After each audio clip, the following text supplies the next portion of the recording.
on the line Dina Santos, Senior Trade Commissioner in Boston, and my partner in crime, Mary Beth Mead, with the Quebec delegation in Boston. And just welcome everyone. I think we started this process way back in August of 2021, where we had meetings with Shuster and CVS Health, and we just wanted to have a better understanding of their needs and what they were looking for. So we did, like I said, meet a number of times with Shuster and CVS. And we are really thankful that Shuster and his team, you know, guided us through this process, right? They're in front of CVS all the time. Their office is actually in Rhode Island, right across the street from the CVS headquarters. So they're on top of their game. I will have Jim and his team. Sorry about that. Jim and his team will take questions at the end of the presentation. And if you have any, you know, questions throughout the presentation, feel free to put it in the chat. Mary Beth will be monitoring the chat. So I'm going to just leave it to Jim. I'm going to turn it over to Jim to introduce his team and Shuster. And I'm just going to turn it over to you, Jim. And thanks for all your efforts. Well, thank you, Colette and Mary Beth. I'm Jim Shuster. I am the president of Shuster Group. We are a CVS-focused sales agency. As Colette mentioned, we're directly across the street from CVS corporate headquarters. They have a big campus here in Woonsocket, Rhode Island. And we've been doing this for 16 years. We have a big footprint at CVS.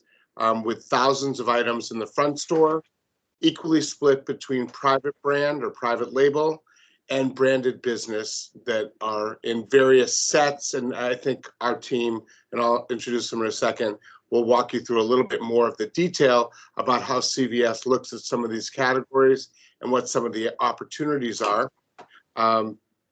We have a big footprint primarily in healthcare, personal care, as well as beverage and snacks, and if I missed something, so it's all encompassing across the front store at CVS. So with me today, we have about 15 people here at Shuster, 100% focused on supporting suppliers at CVS. It's a very complicated place to do business, and it can be daunting at times knowing where to go, what to do, and we help our supplier partners take a path that is responsible, both financially in terms of meeting their goals with their brands or with their products. So with that, I have John Scudera. John, you want to wave? You can say hi to everybody. Hi, guys. And Sue Owens. I'll let them introduce themselves, but we know everything CVS. Don't be shy and don't be afraid to ask any questions. CVS has about, how many stores, John? Like 9,000 stores at this point? 9,000, yeah. 9,000 stores. But just so you know, so you're not concerned, there are all types of sets, opportunities, and initially we're having conversations with the innovation team, and that team works with all the category managers to basically help them figure out what are new brands or things they should be looking at. So with that, John, do you want to maybe introduce yourself for a sec? And sure.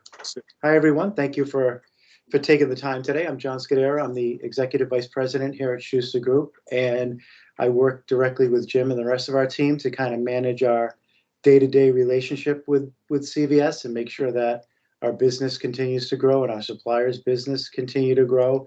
I have a direct involvement in a lot of the healthcare businesses and in the vitamin business, the oral care business, some store brand businesses, but overall try to work with the team and help them navigate the waters at CVS for both themselves and our suppliers. So Sue, if you'd like to take a second. Hi guys, I'm Sue Owens. I also work at Shuster Group with John and Jim. I kind of do the opposite categories that John does. My focus is diet and nutrition, personal intimacy, snacks and consumables. Baby and fem care too, Sue. Baby and fem care too, yes. So I have a lot. So that's us. I mean, we have a bigger team. Obviously, we have an analytics team and a lot of people that support the business. But today is really an overview of CVS, how to do business at CVS. And I'm sure there'll be questions after this introductory meeting. But I don't know if, John, if you want to maybe pull up the agenda and we can maybe share some data and get the ball rolling. Let's see. I think, can everyone see my screen? Yep. Yeah. Okay, good. All right. Jim, do you just want to walk through the top agenda and then we'll jump in here? Yep. So we already went through sort of the welcome and the introductions on our team. I think what we're really trying to convey here is how to align with CVS goals, the do's and don'ts of working with CVS. So no question is out of limits of shipping and how they look at some of the more operational aspects. We're all going to have meetings with folks at CVS, and we want to make sure we have enough information to prepare and put something together that would be a great starting point given the limited time that you're going to have. So that's kind of what we're doing. And then, of course, there are questions and answers, and it doesn't stop now, right? You can put them in the chat box, as Colette said, but the other side is like this is kind of a rolling thing. As you get closer to your meeting, if there are questions, excuse me, we will make time or we can answer questions via email. So John, why don't you walk through sort of a little bit about CVS, what the formats are. Sure. And then the one thing we did talk about, although Sue did point out that a lot of resets are happening now, we do understand that most of you really probably haven't had an opportunity to spend a lot of time in a store. And so, especially given COVID, so we will figure out some sort of way to share, pictures for you all. That's what we'll do for the categories that you're in. We're here to support you and to support Colette and Mary Beth. And we did this a long time ago, but maybe not in such a big way as we're doing now. And it all was actually in person. So, John, why don't you kind of, by the way, John did work at CVS for 7 years. I want to let you know. Mm-hmm. And he's been here for 11, right, John? 11 years with me? In my 12th. In your 12th. Okay. So, well, thank you everyone for taking the time. I'm just going to kind of give you a high-level overview of CVS and more important, where they're headed in the future versus where they've been in the past. And traditionally, CVS has been your typical brick and mortar drugstore, and they still are with 9,000 physical stores. But with the new CEO and the new management team that's coming in, there is this pivot to becoming more of a one-stop shop, physical stop within the stores, a one-stop shop for things like a quick doctor's visit, or if you need to see an audiologist, or if you need to see a doctor for an exam, or a physician's assistant, or perhaps ophthalmologists. They're really going to try to make the CVS brick and mortar stores, and they're going to start with 900 that they're going to be converting over the next 3 years into stores where you can go in and basically meet all of your healthcare needs. As you know, CVS has another division called Aetna, which is their healthcare provider. So together with Aetna and Caremark and the CVS stores, with the addition of changing the stores to a more one-stop shop for healthcare, they're really trying to become the single answer that anyone will need to satisfy any of their healthcare needs. And with that comes changes philosophically in how they're going to business. So a lot of what they're doing going forward is to focus on healthcare, the focus on diet and nutrition, the focus on vitamins, the focus on digestive health, the focus on treating any ailments that you may have. They will focus in on diabetes. They'll focus in on mobility. They'll focus in on anything that you may need to help you live a better life. And dovetailed into that is better for you healthcare items and better for you snack items. You'll see a trend at CVS going toward healthier snacks. About 7 or 8 years ago, they got rid of cigarettes. And that was kind of a tipping point that woke up a lot of the natural industry to say, hey, CVS is really doing the right thing for people's health. And they really want to do the right thing in general by eliminating tobacco and nicotine.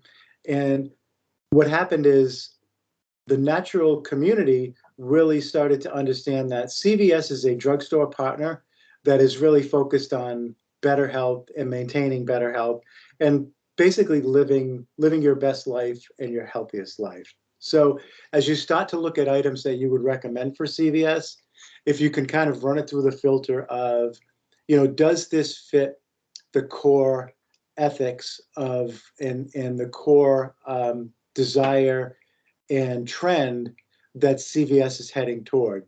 Are the items that you would offer a better health alternative? Are they a better snack? Are they a better vitamin? Are they a better diet and nutrition item?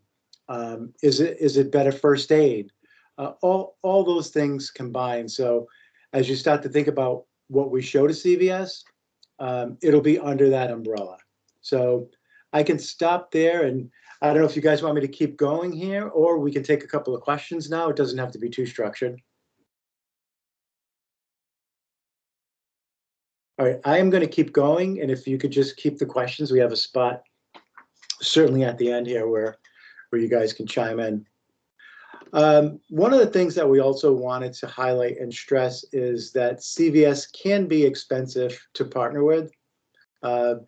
I don't think you'll experience that too much in the kind of format that we're looking to bring you into CVS, but there are a lot of expenses that when ultimately, if you get expanded beyond 3 or 4 or 5,000 doors, really start to add up.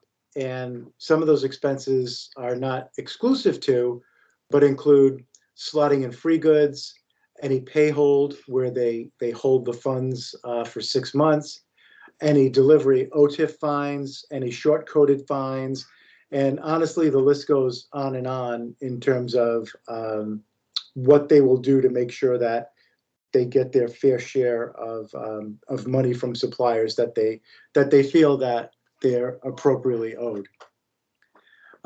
Also, as we go forward, I think it's probably a good idea if you limit the amount of items that we're showing to Brooks and the Launchpad team to about 3 to 5 items. I don't know if this is the opportunity to go in and say, we've got 20 items that we'd like to show you. And what happens is a lot of times 15 of those items won't be successful.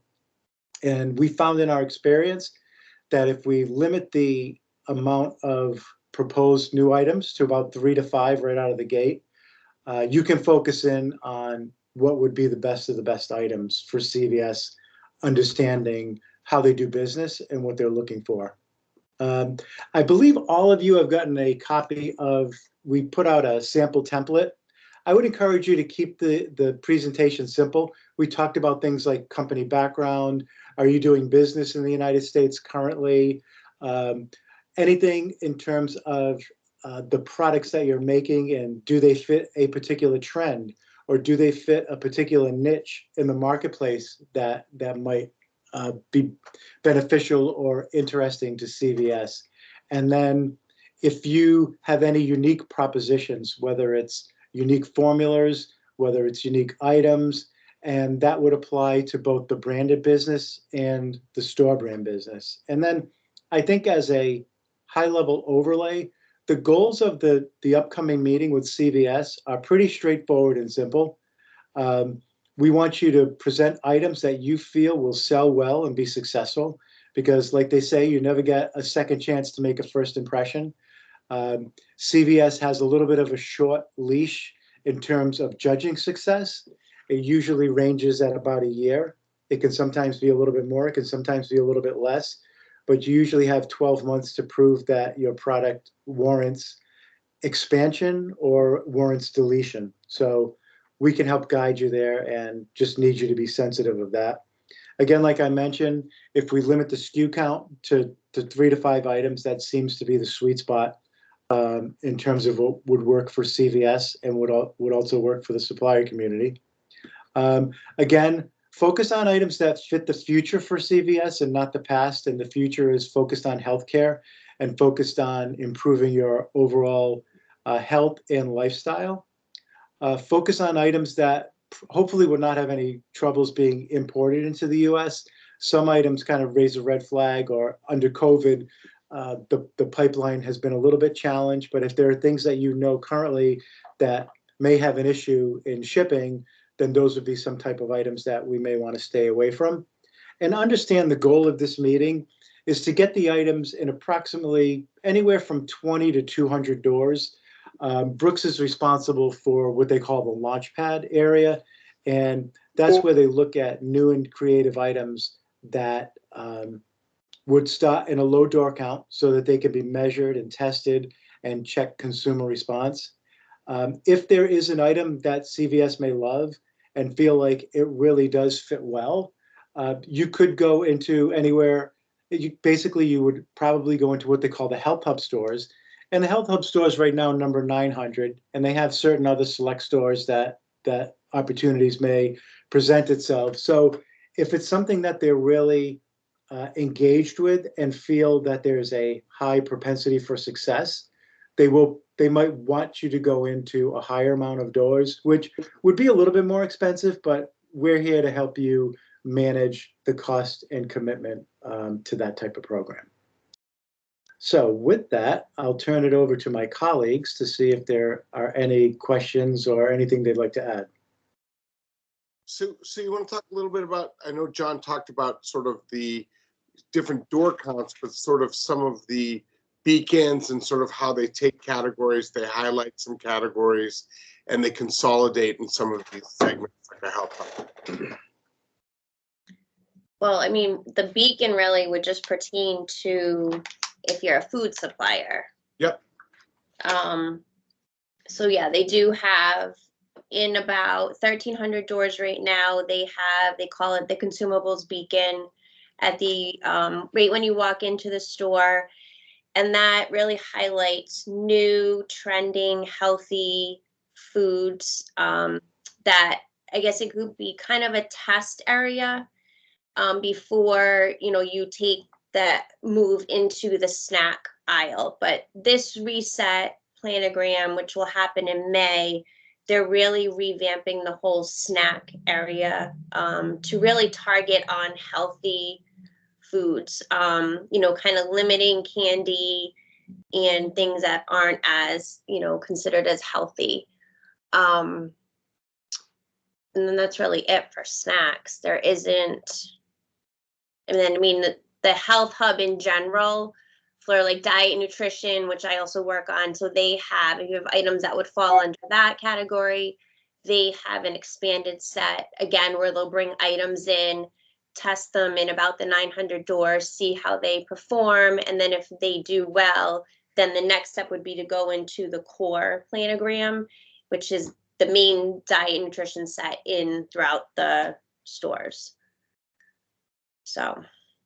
Great. And I know there's some beverage folks. Anything you want to say about beverage, Sue, in terms of how they look at beverage and no? Beverage, they don't really focus on beverage and health hubs. Okay.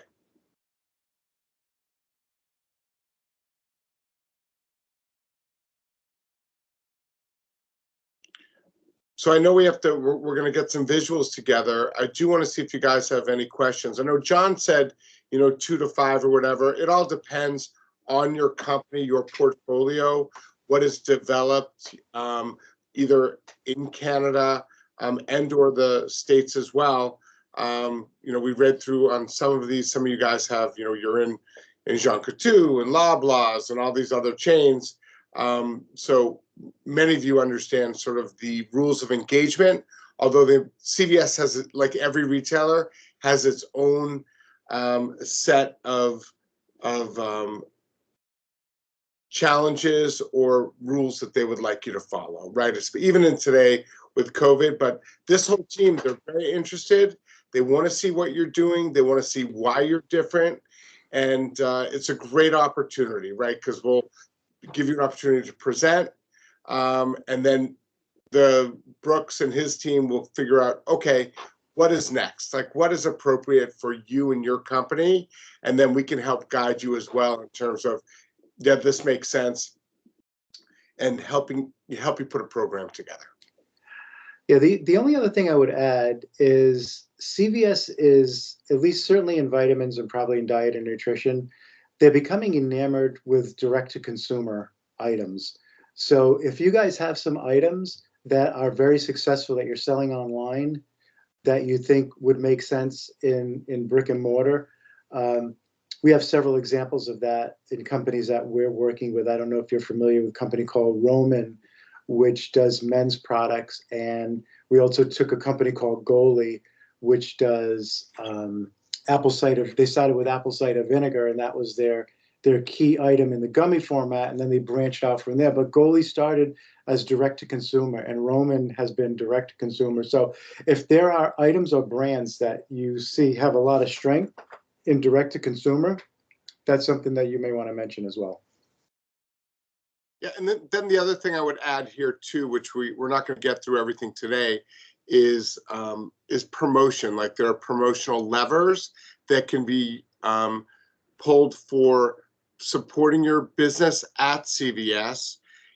Quite honestly, if you're in 20 to 200 stores, it's very difficult, and they limit sort of what you can do, because they want to see what the response is from the consumer when they're faced on shelf with your products.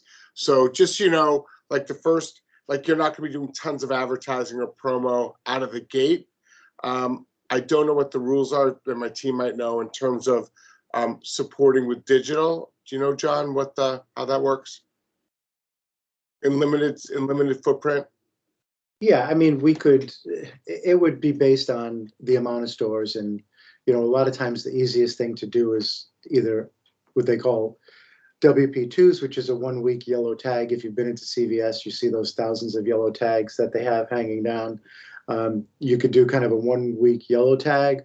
You could do a 4 week temporary price reduction for a yellow tag. And then, we would have to assess what the cost of any kind of digital marketing would be. It makes a big difference if you're in 20 stores than if you're in 200. If you're in 200, maybe a little bit of digital marketing makes sense. If you're in 20, it's really going to be hard to focus into that small amount. Yeah. Okay, good point on that, John. The other thing is, and John mentioned this, just I know we're talking about 20 to 200, right? There are times, and it does happen, where they really love what you have, and they will say, you know what, we're gonna put this in more stores. So I don't want you to think that just because we're talking 20 to 200 stores, that's necessarily what you're going to end up with, right? You could end up with, nothing. You could end up with 100 stores. You could end up with 2,000. And here's the other thing I'm going to say. I'm going to see if I get a look for my team. Inherently, CVS overall, if I were to say we're going to the regular teams, not the innovation folks, right? Just the regular teams. They're not the first company to pick up new things. And that's why they created this division to do exactly what we're doing, which is to look at new companies. And if you're not a new company and you have successful distribution out there, right, that's going to be part of your presentation. So they understand exactly where you are, what you have distribution, maybe what your turns are if it's very successful, so that they have a way of gauging how you're doing other places. Yeah, and this innovation launchpad team, they do have the category managers there. They can't necessarily force something to happen, but they do talk to the category managers, and they do make recommendations of items that they see are very successful, selling very well. And their basic recommendation to the category manager would be, at your next planogram, we suggest you expand the door count on item XYZ, because if we extrapolate what we're doing in these 200 doors, you know, this would be $1 million item if we brought it to 5,000 doors. So they work in tandem with the category managers. They can't necessarily override the category manager, because the category manager is the ultimate boss. They run the P&L, they run the new and disc, but they do have their ear and they do have their respect, and they do work together. Correct. And there is a possibility, I don't think it's that likely for every meeting, that they might invite other people from Launchpad or maybe even a CM every now and then. So we'll get more information on that as we get closer to the meetings. But what we wanted to do is help answer any questions or provide information, or if there are things that you need to see, you'd like to see to kind of understand, you know, I don't know what's going on or what CVS is about. You know, we're here to kind of help you with that as well. Yeah. I had a laugh when we first started COVID and we started the Zoom and Teams meetings. No one really knew how to react to a really large meeting. And I noticed that the entire team is all muted. So just a reminder, if you have a question, take yourself off mute, or else we're not going to be able to hear you. But it's really quite a thing when everyone realizes they have to go on mute. So it's nice and quiet. But if you have a question, unmute and fire away. Hi there. Can you guys hear me? We can. I'm Carolyn with Mary Alice. Thank you so much. That was really insightful. Much appreciated. Good. You're welcome. I have lots of questions, so I have no idea if they're all appropriate for this moment, or we can have a follow-up. But just in terms of your role and how you can help us, obviously this is a very, very big help. An introduction to this customer is fantastic. If we were to continue to engage with you on an ongoing basis, what does that look like? Or do you describe yourself sort of as a facilitator or a broker? Yeah, just a little more detail about your company. Absolutely. Sure. And we have a deck, so I can perfect deck out on us. So, you know, we have a website, but we'll send it out. It has a lot of detail on us and actually some of our partnerships. So, you know, as we have a big footprint, which we're proud of, but also, you asked a great question. We are primarily, although I would say it's a little bit over the board, primarily we're commission based, just so you know, right? So like is what you would call a broker. On a, you know, given if you're in limited stores, we do have a lot of arrangements where we'll just have sort of a minimum monthly like fee, right? Because if you're in 30 stores and we're helping you and spending a lot of time on you, right? Obviously it's not a financially short term, it's not really a financial win for us, right? So we have deals all over you know, in many different ways. Some are based on commission, and some, at this point, for smaller startup people at CVS, is sort of a monthly minimum with a commission base that kind of rolls up once you get past that. Does that make sense? It does, yeah. Right. So, yeah. And then that would come up after the point that they decided to pursue business with us. Right. Yeah. I mean, quite honestly, like as we sit here today, we've had a great relationship with Colette for many years. And this is, we want to help you feel comfortable about the roadmap to CVS, right? Because we know for firsthand that even big companies that don't have the right intel, right, can be overwhelmed. They don't know what to offer. And there's a lot they don't know. So when the time comes that you're ready to ship, you're going to say, well, I didn't know about that fee. I didn't know how to do that. I didn't, right? So, you know, and we do actually have a list of kind of every fee, what's negotiable, what isn't. But I think quite honestly, at this point, it would be so overwhelming and we would spend so much time on it.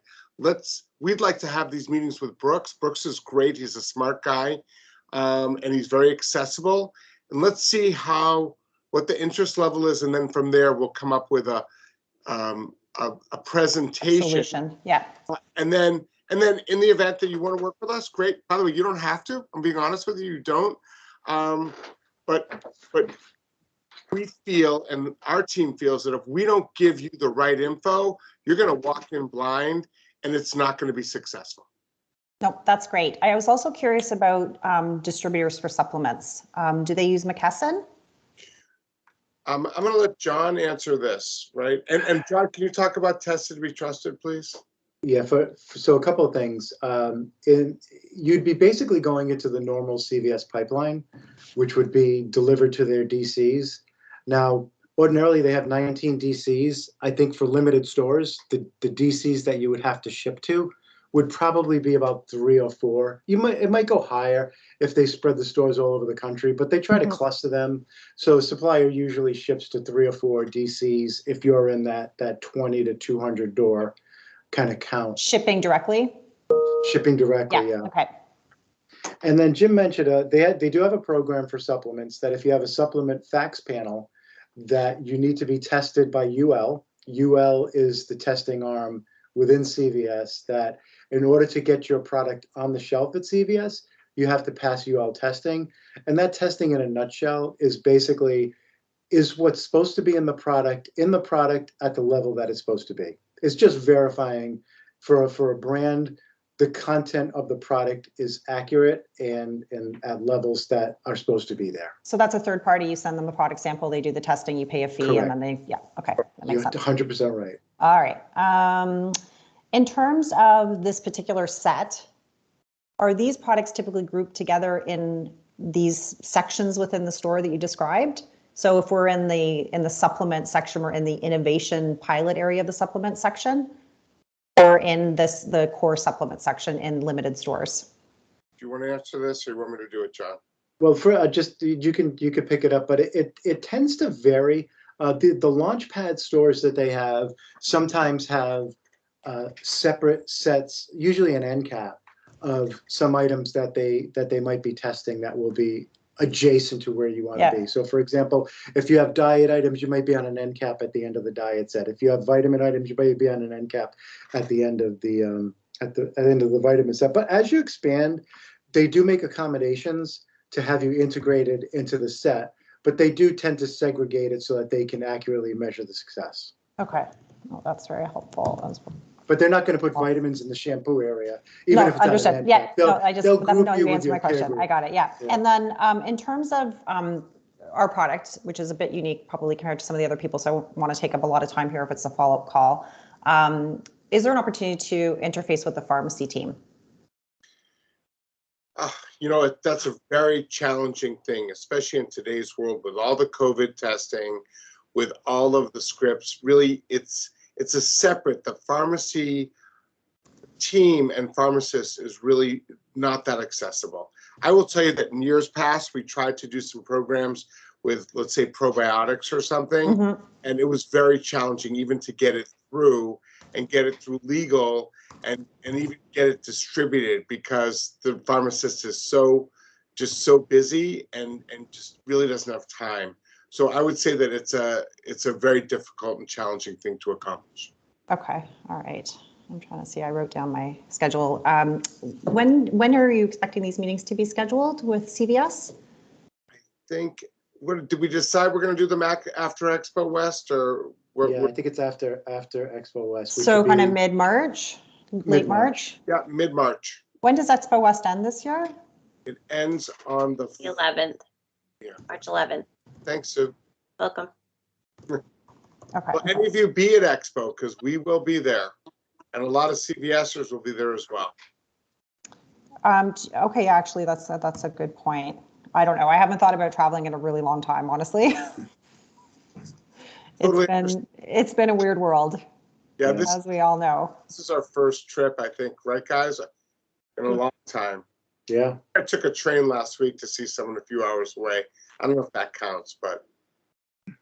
No, that's great. Thank you. I don't want to take up any more time. No, that's fine. Other people who may have questions. Yeah, good questions, though. They're great questions. And Carolyn, what I was going to say is that if you have a question about something, chances are other people on this meeting have the exact same question. Well, hopefully I've helped. Right. But the good news is that there's a minimal risk out of the gate with this innovation team. So that's a good news. So if you're saying, you know what, I'd love to try this without really taking a big financial risk, this is a good way to start. Oh, I did have another question. Sure.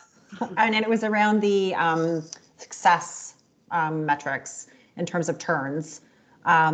Is there a benchmark for the different categories that they're sort of expecting? Like if you say, okay, you have a year to prove yourself, are we going to have a sense of what that needs to be? I don't know if Sue or John want to take that. Sue, why don't you go, and then I'll add if I need to. There definitely are benchmarks. It's different for every category. It's also going to be different, I think, in the program you're in, meaning like if the overall program will be on an end cap, how John described, on the drive aisle in the store, or if you'll be in aisle, in a carved out section. But we can certainly, when we get down to that, we can certainly help you with that and advise what it's going to be. But just say, it would be helpful to know kind of what the range might look like for the supplement category, regardless of the set, or sort of like what the minimum expectation is. I don't want to come in with a presentation. We're sort of newly launched in Canada, and we're quite sensitive to our advertising. Mm-hmm. So we can increase turns quite dramatically based on how much spend we put behind the product. So how we present the turns is kind of a sensitive topic, if you know what I mean, because if we have to spend a certain amount to hit a certain minimum, well, we can do that, but we have to kind of understand what that sort of cost of entry point is. So I can tell you right now, probably just broad base, like to touch every category. Drug is the turns are very high low. So if you can turn a piece and a half per store per week, then you're like a rock star. Got it. Rock star. Rock star. Like you will never turn a piece per week in any store. So that's just like, it's just very, and I would say music to my ears. That's fantastic feedback. Yeah. And it's super in line with where we're at in Canada. So that's good. Yeah. Okay, perfect. And said a little bit differently, if you wanted to do the backwards math, if an item is in 5,000 doors, the expectation is it will sell between $700,000 and $800,000 a year to not be in danger of being deleted. So you can take the amount of stores that you're in, you could take your retail, you can extrapolate it to 5,000 doors. If you say, hey, if I was in 5,000 doors, I'd be selling $800,000 a year in POS retail sales. That's a good enough item not to be deleted. And I would also say, not that I would disagree with Sue, because some of Sue's categories are much higher turn, right? Because she works in consumables. But I will tell you that overall, although COVID has moved, like sort of the turns, have increased turns. Vitamin business is way up. Before COVID, I would have told you that the low benchmark was a half a piece per month per store. That's what I would have said. I'd say it's now higher than that. Right, John? When you say it's probably double that. Yeah, probably. A piece per month per door. Yeah. Right. So, and in this initial, if you're doing Launchpad, quite honestly, your ability to promote is very limited. Right. So you have to have the product, make sure it gets in the right spot, right? Because if you have a supplement that is for a certain disease state, you want to make sure, in the right area. Is there an opportunity for? Hey guys. Sorry, you go ahead, because I'll probably ask questions all day long until the call's over. So if there's someone else, please go ahead. Yeah, guys, thank you so much. This is really interesting. I'm actually traveling and trying to be at a factory for a run right now. So I'm sorry that I need to jump off. But my question would be, I have a lot of questions, and so what I'd love if I could set up another call one-on-one with you guys. I'd also like to set up a meeting with you guys at Expo West at our booth. And if we can speak in the next couple of weeks ahead of it, that would be fantastic, because we are a gut health food brand, and I've been in the gut health food world for quite a long time. And I just think CVS is actually, it's on our radar list for a great spot to kind of disrupt how they do things, especially in the food and just in the arena that we play. So anyways, long story short, I'd love to set up a call and get some more information and then set up a time to meet in person. Okay. Sure. There'll be a big team, as I mentioned, there'll be a big team from CVS at Expo, just so you know. Yeah, no, that's fantastic. So I would love to, be prepared. And I've listened in as much as I can in the last little bit. But in terms of contact information, I know Mary Beth, can someone will facilitate that with you guys, or do you want me to send you a note directly after this call? I can connect you. Yeah, that would be awesome. Okay, guys, thank you so much. This is really informative, and it's just great to hear that big retailers like this, and we're dealing with a lot of them in the U.S. But it seems to be that you're hearing more and more openness towards innovation, and it's overdue. So it's fantastic. Yeah. great. Excellent. Thank you. Hello all, Sal Di Benedetto from Director of Sales from BioK Plus. Thank you all very much. Great presentation, great background on this opportunity. Really look forward to it. I just want to go back. I have one question, and of course want to talk about some follow-up items that we could potentially plan. I think it might have been Sue mentioned, or someone mentioned category or a review timing or a timeline for this. Did I hear May? As a store set date? Is that what we're looking at? And are all these categories fitting into a similar review timing schedule? The category reviews are all over, basically every month. It really depends on the category. May is for snacks or consumables. Okay. But depending on, what category you would fall under, there are some categories that reset every other year. They don't have a full reset. So what they do in the off years, they'll do, we call them mid-year cut-ins. So the category manager will try and cut in new items, and it's a 1 in, 1 out, at least 4 times a year, maybe 5, depending on the category, maybe 3. But they have an opportunity for across all categories, 50 items to be cut in each month. So they have to really submit for it. Usually it gets approved, but on the off chance that your category is every other year, that would be your opportunity. And I would, because I'm familiar with your company, by the way, right? I know who you guys are. I believe probiotics is for shelf stable would be probably sometime in the fall, right? Or probably September, October, right? John, do you think, right? Or is it late? No, we would do the meetings then. Digestive health. Yeah. Yeah, it resets May 27th. Yeah. So those decisions have all been made, just right. But innovation folks have flexibility. That's what I want to get to. Is they can go in with a limited number of stores, and it's kind of a rolling program, right? They might pull someone out and put you in. That's kind of how they work. But the main, if there's interest and they want to have another meeting, you could present during the review time as well. Okay, great. And I don't want to take up too much time on this call, but we do have another side of our business, which is refrigerated, you may know about. So I think we just have a follow-up conversation on our portfolio and how it could potentially, fit in here. And one other quick question, and I'll give up the floor. As much as you want, we're here for you guys. Okay, we talked about number of stores. It sounded like there was some flexibility, with store. Is there flexibility with store clustering, based on demographics, based on geographic location? Okay, no. Unfortunately, no. Okay, all right. One of the challenges, and I'll go back, is, and we didn't really talk about this, CVS has grown by acquisition. And you see that everywhere. I mean, you guys have some of it in Canada, right? But they've grown by acquisition. So there are all different types of formats of stores everywhere. So it makes it very difficult sometimes internally for CVS. They have store designers, or whatever you want to call them. And it's actually, I could walk there. It's right up the street from us, as most of the CVS buildings are. They look and they work. And John, give an example, how many vitamin planos are there? There's 48 different, they call them versions of the vitamin planogram, because they gained a lot of store critical mass by acquisition.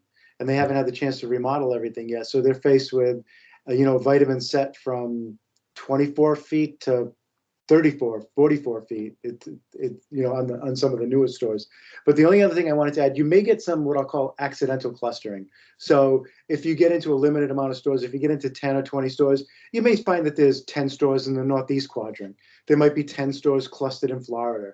There might be 10 stores clustered in Texas. So it's not by design, it's more by geography. Mm-hmm. Okay, great. Great. And we can thank you all very much. Yep. Yeah, and sound we probably would like to schedule, like we're doing here, like an afternoon where if you guys want to talk to us individually, we'll schedule some time in a row and we'll have a little more in-depth conversation. And we're happy to give you feedback. Besides the fact that John was a buyer, Sue, actually, we should have mentioned, Sue worked at Brooks. I'm sure you guys know what Brooks Pharmacy was. And she worked in merchandising. I'm the only one who was never a buyer. Isn't that, it's the irony of it all. I've always been in sales. But we can really help you hone in on we obviously need you to rank your items, and then we can give you feedback. We really can, because we understand what they're looking for, what's been successful. And then because we're, I guess I'll just say seasoned, right, at this, right, we know what's happened in the past. And then the other thing I would tell you is that we have access to a lot of data. I really don't want to spend a lot of time on that today. Shuster Group as a company, we have what we call, and you'd have to kind of get rolling at CVS, but anyone familiar with the Extra Care card? Has anyone been the loyalty card? Yeah. They have like a loyalty program, and we actually make a huge financial commitment. And what we call it is a Shuster Group gateway for Extra Care. And we have an analytics team that works with our supplier partners, not only to pull the IRI, but the Extra Care actually, not only does it give you the numbers and the sales, but it also tells you what consumer behavior is. Are they buying? Are they repeat purchasers? What are they buying? And then we can do the offers at the register, right? That spit out. I don't know if you guys are familiar with this, but they make jokes about it. Like, you get your receipt, it's this long.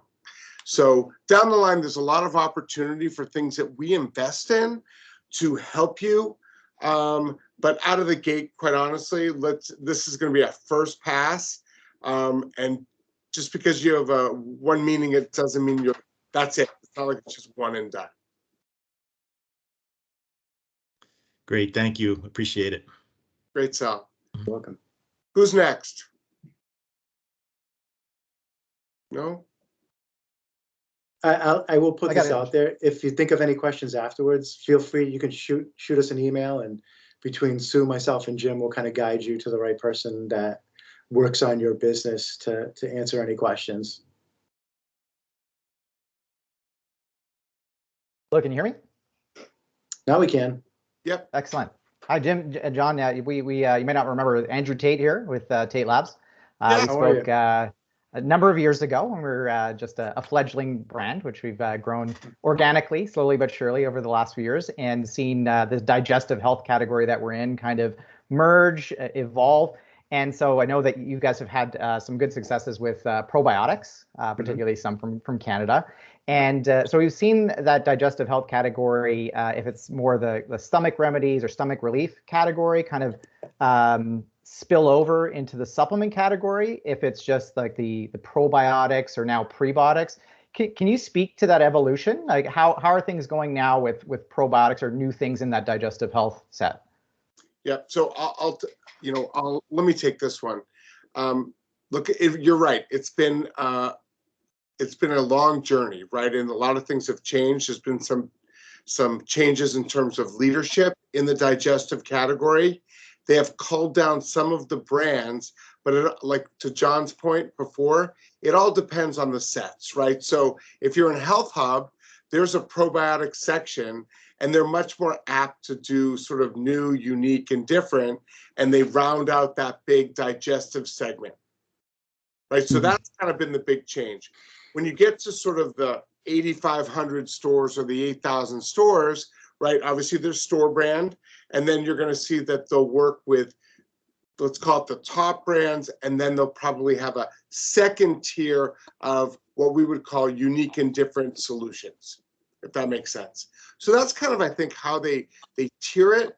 And I have, it's been a while. I do remember you, but it's been a while since we looked at what you have. And what I would suggest is I would get Joe, who is on our team, who supports me and supports Shuster team and runs sort of digestive. Let's schedule a half hour. We'll take a look at what you have. We'll give you some guidance. But they're very open in digestive. It's been a real pillar for CVS.